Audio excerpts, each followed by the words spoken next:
बच्चों, साक्षी की शिक्षा में आप सबका स्वागत है।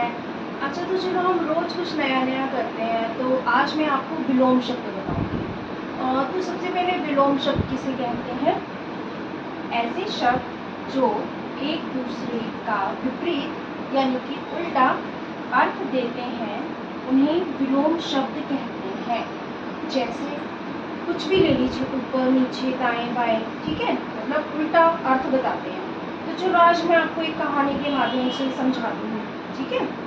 तो एक गांव था जिसमें एक किसान अपने परिवार के साथ हंसी खुशी रहता था। उसके 4 बेटे थे। चारों बेटे एक दूसरे से बिल्कुल अलग अलग थे। जैसे कि एक मोटा था, दूसरा पतला था, एक काला था तो दूसरा गोरा था।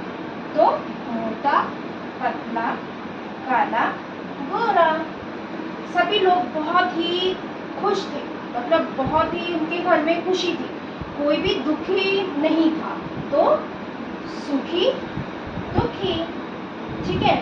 वो लोग दिन रात मेहनत करते थे, ठीक है, और उजाला होते ही वो खेतों में काम करने चले जाते थे और अंधेरा होते ही घर वापस आ जाते थे। तो दिन रात, उजाला, अंधेरा, ठीक है। एक दिन ऐसे ही किसान अपने खेतों में काम कुम कर कर अपने बेटे के साथ घर आया, बेटों के साथ, और अपना खाना वाना खाया और रात को सोने के लिए चले गए। चारों पुत्र एक कमरे में जमीन पर लेटते थे। उस दिन क्या हुआ, उस दिन एक चोर आया। उस चोर ने देखा कि भाई इस किसान के घर में तो रोशनी नहीं है, अंधेरा ही अंधेरा है, लगता है इस घर में सभी लोग सो गए हैं, तो चलो आज इस घर में चोरी करते हैं।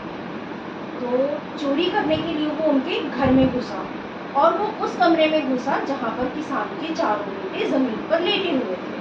और जैसे ही चोर घर के अंदर घुसा तो सबसे पहले उसने क्या किया, उसने दाएं बाएं इधर उधर ऊपर नीचे देखा, ठीक है। तो इधर उधर ऊपर नीचे दाएं बाएं, जब उसने देखा कि कोई भी नहीं है तो उसने अपने कदम आगे बढ़ाए। और जैसे ही उसने अपना कदम आगे बढ़ाया तो वो किसान के एक पुत्र से टकरा गया जो जमीन पर लेटा हुआ था, ठीक है।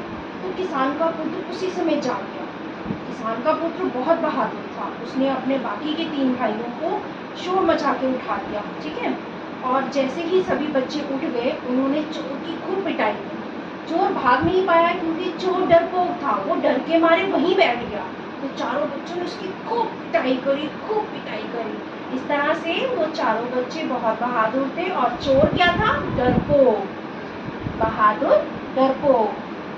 देखा बच्चों, बच्चों ने अपनी बहादुरी से घर में चोरी होने से रोक लिया। तो मैं आशा करती हूँ आपको आज के विलोम शब्द समझ में आए होंगे। आप भी अपने घर में कोई भी छोटी सी एक कहानी बनाइए और उसमें देखिए कि कितने विलोम शब्द आते हैं। ठीक है बच्चों, बाय बाय।